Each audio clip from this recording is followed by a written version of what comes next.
नमस्कार दोस्तों, स्वागत है आप सभी का एक और नए सेशन में। आज हम इस सेशन में देखेंगे झारखंड सामान्य ज्ञान से संबंधित एक बहुत ही इम्पोर्टेंट टॉपिक है मुंडा जनजाति। यह टॉपिक झारखंड में होने वाले एग्जाम्स जेपीएससी या जेएसएससी से संबंधित कोई भी एग्जाम्स हो उसके लिए बहुत ही महत्वपूर्ण है।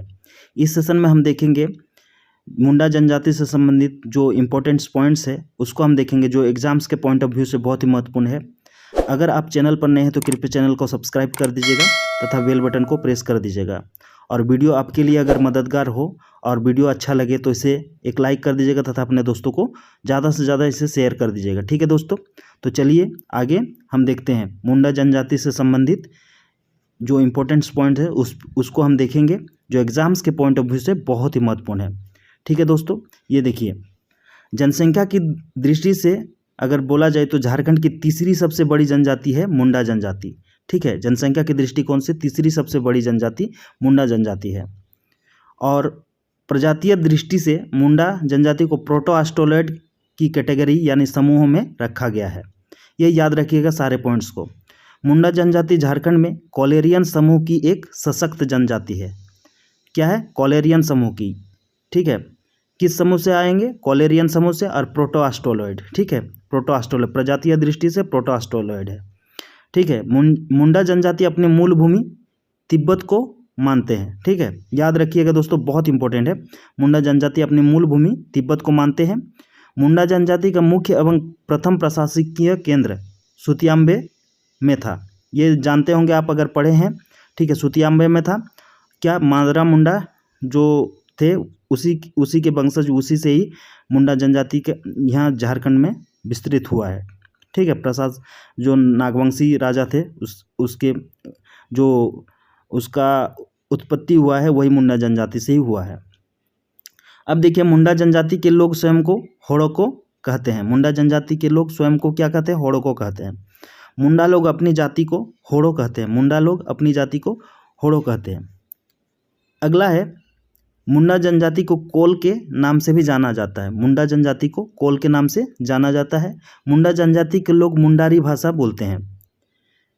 ठीक है, ये परिचय याद रखिएगा। मुंडा जनजाति से संबंधित बहुत इंपॉर्टेंट है, क्योंकि इससे संबंधित हम अगली वीडियो में हम ऑब्जेक्टिव प्रश्न को भी देखेंगे। ठीक है, मुंडारी भाषा का संबंध ऑस्ट्रो एशियाटिक भाषा समूह से है। मुंडारी भाषा का संबंध किससे है? ऑस्ट्रो एशियाटिक भाषा समूह से है। नेक्स्ट है, मुंडा जनजाति के लोग अपनी भाषा को होड़ोजोगर कहते हैं। मुंडा जनजाति अपनी भाषा को क्या कहते हैं? होड़ोजोगर कहते हैं। ये याद रखिएगा। उसके बाद मुंडा जनजाति का मुख्य निवास स्थान रांची है। मुंडा जनजाति का मुख्य निवास स्थान रांची है। क्वेश्चन में पूछा जा सकता है कि मुंडा जनजाति का मुख्य निवास स्थान किस जिले को कहा गया है? झारखंड के किस जिले को कहा गया है? तो इसका राइट आंसर हो जाएगा रांची जिले को। अब आइए, मुंडा जनजाति में पंचायत स्थल एवं नाच के मैदान को अखड़ा कहा जाता है। मुंडा जनजाति के पंचायत स्थल एवं नाच के मैदान को अखड़ा कहा जाता है। मुंडा जनजाति के पूजा स्थल को सारना कहा जाता है। मुंडा जनजाति के पूजा स्थल को सारना कहा जाता है। दोस्तों, ये सारे पॉइंट्स जो है इसको याद रखिएगा दोस्तों, क्योंकि ये एग्जाम्स के पॉइंट ऑफ व्यू से बहुत ही महत्वपूर्ण है। यहीं से प्रश्न बनेंगे। ठीक है, अगला देखिए, शासन में मृतकों की पुण्य स्मृति में पत्थर के शिलाखंड रखे जाते हैं जो शासनदिरी या हड़गड़ी कहलाते हैं।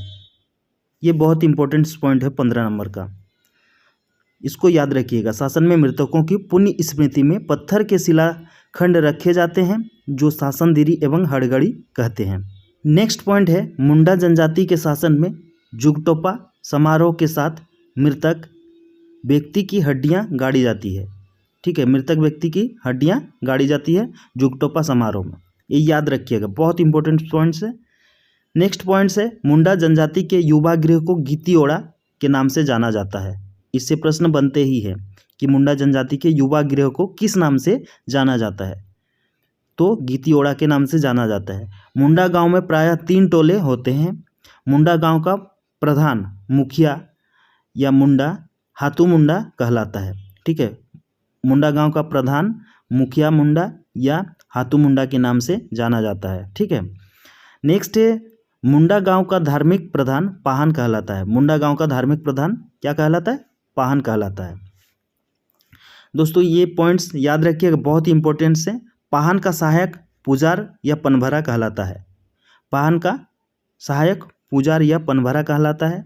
मुंडा जनजाति में ग्रामीण पुजारी को डेहरी कहा जाता है। मुंडा जनजाति में ग्रामीण पुजारी को डेहरी कहा जाता है। नेक्स्ट पॉइंट से, मुंडा जनजाति में झाड़ फूंक का कार्य देवड़ा करता है। मुंडा जनजाति में झाड़ फूंक का कार्य कौन करता है? देवड़ा करता है। नेक्स्ट पॉइंट है दोस्तों, मुंडा जनजाति के सर्वोच्च देवता सिंगबोंगा है।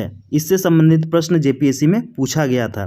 मुंडा जनजाति के सर्वोच्च देवता कौन है? सिंगबोंगा है। अगला पॉइंट है, मुंडा जनजाति में ग्राम देवता को हाथूबोंगा के नाम से जाना जाता है। मुंडा जनजाति में ग्राम देवता को हाथूबोंगा के नाम से जाना जाता है। ये नाम याद रखिएगा, बहुत इंपॉर्टेंट से ये सारे पॉइंट्स। मुंडा जनजाति में कुल देवता को ओड़ाबोंगा के नाम से जाना जाता है। मुंडा जनजाति में कुल देवता को ओड़ाबोंगा के नाम से जाना जाता है। ओड़ा मतलब घर होता है, ठीक है, जो घर का देवता है, यानी कुल देवता को ओड़ाबोंगा के नाम से जाना जाता है। और देवता मतलब बोंगा कहलाता है, ठीक है, याद रखिएगा। अगला पॉइंट से, देसावली मुंडा गांव की सबसे बड़ी देवी है। देसावली मुंडा गांव की सबसे बड़ी देवी है। ये सारे पॉइंट्स दोस्तों बहुत ही इंपॉर्टेंट है, ठीक है। दोस्तों मैं आप लोगों से एक रिक्वेस्ट करना चाहूँगा, अगर वीडियो अच्छा लगे तो इसे ज़्यादा से ज़्यादा अपने दोस्तों को शेयर कर दीजिएगा और लाइक कर दीजिएगा। और अगर चैनल पर नए हैं तो कृपया चैनल को सब्सक्राइब कर दीजिएगा तथा बेल बटन को प्रेस कर दीजिएगा, ठीक है दोस्तों। नेक्स्ट पॉइंट से आपका देखिए स्क्रीन पर, मुंडा जनजाति में पहाड़ देवता को बुरु बोंगा के नाम से जाना जाता है। देवता मतलब बोंगा होता है, पहाड़ मतलब बुरु होता है, इसलिए पहाड़ देवता को मुंडा जनजाति लोग क्या कहते हैं? बुरु बोंगा के नाम से पुकारते हैं। इकिर बोंगा मुंडाओं का जल देवता है। इकिर बोंगा क्या है? मुंडा जनजाति का जल देवता है। और मुंडाओं के धर्म का आधार जीववाद है। मुंडाओं के धर्म का आधार क्या है? जीववाद है, ये याद रखिएगा। नेक्स्ट पॉइंट से, मुंडा जनजाति में गोत्र को किली के नाम से जाना जाता है। ये पूछा जाता है दोस्तों, बहुत इंपॉर्टेंट से। मुंडा जनजाति में गोत्र को किस नाम से जाना जाता है? किली के नाम से जाना जाता है। नेक्स्ट पॉइंट से, मुंडाओं के प्रसिद्ध कथा सोसो बोंगा ब्लेड रूप में गढ़ी गई है। मुंडाओं की प्रसिद्ध कथा सोसो बोंगा ब्लेड रूप में गढ़ी गई है, याद रखिएगा। नेक्स्ट पॉइंट से, मुंडाओं के सर्वाधिक महत्वपूर्ण पर्व सरहुल को बा पर्व के नाम से जाना जाता है। मुंडाओं के सर्वाधिक महत्वपूर्ण पर्व सरहुल को किस नाम से जाना जाता है? बा पर्व के नाम से जाना जाता है, बहुत इंपॉर्टेंट से, ठीक है। अगला पॉइंट से, बतौली पर्व को छोटा सरहुल के नाम से जाना जाता है। किस पर्व को छोटा सरहुल के नाम से जाना जाता है? बतौली पर्व को छोटा सरहुल के नाम से जाना जाता है। नेक्स्ट पॉइंट्स देखिए, बहुत इंपॉर्टेंट से, अनोबा पर्व को धानबुनी पर्व के नाम से जाना जाता है। अनोबा पर्व को धानबुनी पर्व के नाम से जाना जाता है। मुंडा जनजाति में बधु मूल को गोनोंग कहा जाता है, बहुत इंपॉर्टेंट से। मुंडा जनजाति में बधु मूल को गोनोंग के नाम से जाना जाता है। मुंडाओं के कान छेदन संस्कार को तुकुई लुतुर के नाम से जाना जाता है। मुंडाओं के कान छेदन जो होता है, मतलब कान को छेदा किया जाता है, तो उस संस्कार को क्या कहा जाता है? तुकुई लुतुर के नाम से जाना जाता है। मुंडाओं के अपने गांव को हातू कहते हैं। मुंडाओं के अपने गांव को क्या कहते हैं? हातू कहते हैं। विधवा विवाह को मुंडा जनजाति में सगाई नाम से जाना जाता है। विधवा विवाह को मुंडा जनजाति में सगाई नाम से जाना जाता है। नेक्स्ट पॉइंट से, मुंडा जनजाति में तलाक को साकमचारी कहा जाता है, बहुत इंपॉर्टेंट पॉइंट्स है। ये सारे पॉइंट्स जितने हम बता रहे हैं बहुत इंपॉर्टेंट है, एग्जाम्स के पॉइंट ऑफ व्यू से यहीं से प्रश्न पूछे जाते हैं, ठीक है। मुंडा जनजाति में तलाक जो होता है, तलाक प्रथा को साकमचारी के नाम से जाना जाता है, याद रखिएगा। मुंडा जनजाति जो दो क्या है शाखाओं में विभक्त है, उसको एक शाखा क्या है? महली मुंडा कहते हैं, दूसरा शाखा को कंपाट मुंडा के नाम से जाना जाता है। मुंडा जनजाति महली मुंडा एवं कंपाट मुंडा नामक दो शाखाओं में विभक्त हैं। अगला पॉइंट्स है, रिजले ने मुंडा जनजाति को 340 गोत्र का जिक्र किया है।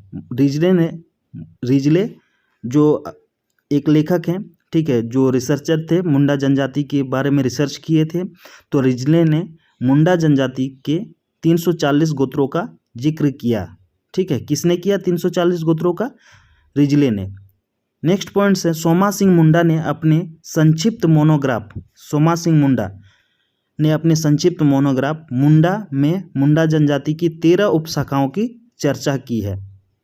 ये याद रखिएगा, नाम याद रखिएगा और किसने कितने उपशाखाएं की चर्चा की है। 13 उपशाखाओं की चर्चा किया है मुंडा जनजाति के बारे में। ठीक है, अगला पॉइंट है दोस्तों, मुंडा जनजाति में पुरुषों द्वारा पहने जाने वाले वस्त्र को बटोई या करैया कहलाता है। मुंडा जनजाति में पुरुषों द्वारा पहने जाने वाले वस्त्र को बटोई एवं करैया कहलाता है। ठीक है, इंपॉर्टेंट से याद रखिएगा। नेक्स्ट पॉइंट से मुंडा जनजाति में महिलाओं द्वारा पहने जाने वाले वस्त्रों को पारिया कहलाते हैं। मुंडा जनजाति में महिलाओं द्वारा पहने जाने वाले वस्त्रों को पारिया कहलाते हैं। इससे भी प्रश्न पूछा गया है दोस्तों एग्जाम्स में। ठीक है, वस्त्रों से संबंधित। ठीक है, नेक्स्ट जो अंतिम पॉइंट्स है दोस्तों इस वीडियो का, ठीक है, ज़्यादा लंबा वीडियो नहीं है, ये बहुत शॉर्ट है, इसीलिए आप इसको देखिए। जो आपको हर एक एग्जाम्स में झारखंड में होने वाले 1 या 2 प्रश्न इससे संबंधित पूछे ही जाएंगे। ठीक है, तो अगला नेक्स्ट पॉइंट्स है मुंडा जनजाति का झारखंड में आगमन लगभग 600 ईस्वी पूर्व माना गया है। ठीक है, तो ये थे दोस्तों मुंडा जनजाति से संबंधित बहुत ही इंपॉर्टेंट पॉइंट्स है, इसको आप नोट डाउन कर लीजिएगा। ठीक है, स्क्रीनशॉट लेके, बहुत इंपॉर्टेंट से दोस्तों। इस वीडियो को मैं यहीं पे समाप्त करता हूँ, इस सेशन को। ठीक है, नेक्स्ट सेशन में मैं एक नए टॉपिक के साथ आप लोगों के सामने प्रस्तुत करूँगा दोस्तों। तब तक के लिए आप लोगों से मैं यही कहना चाहूँगा, खुश रहिए, मस्त रहिए और जल्दी से सफल होइए तथा ज़िंदगी को एंजॉय कीजिए। ठीक है दोस्तों, और चैनल पर अगर नए हैं तो कृपया चैनल को सब्सक्राइब कर दीजिएगा तथा बेल बटन को प्रेस कर दीजिएगा, ताकि ऐसे ही वीडियो का नोटिफिकेशन आपको, ऐसे ही सेशन यानी क्लास का नोटिफिकेशन आपको सबसे पहले मिले। ठीक है दोस्तों, ओके, जय हिंद, वंदे मातरम।